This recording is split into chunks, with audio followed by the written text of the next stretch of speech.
Saura-t-il rétablir enfin la stabilité en Tunisie? Hichem Mechichi, nouveau Premier ministre tunisien, nommé 10 jours après la démission de son prédécesseur Eliès Fakhfar, incapable de maintenir la barre dans un contexte politique houleux.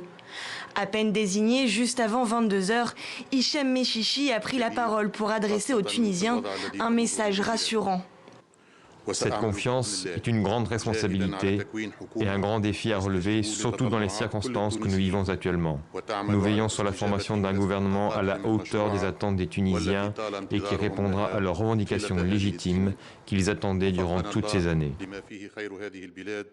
Haut fonctionnaire, Hichem Mechichi a connu une ascension fulgurante en étant nommé ministre de l'Intérieur du gouvernement d'Eliès Fakhfar.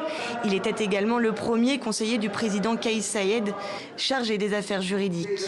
La tâche qui l'attend est immense, former une majorité au sein d'un parlement où règne le chaos de plus en plus marqué par une forte polarisation.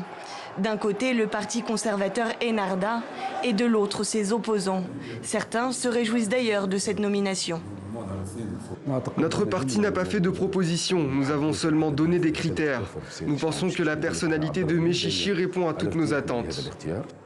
En nommant Hichem Mechichi, le président exprime sa réticence à composer avec le parti Ennahda qui ne s'est pas encore exprimé.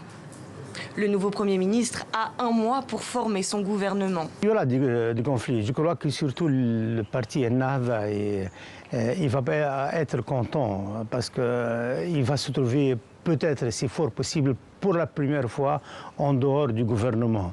Et depuis l'avènement du 14 janvier 2011, on ne voit pas un ministre nahdaoui au sein du gouvernement. Ça, c'est un grand événement.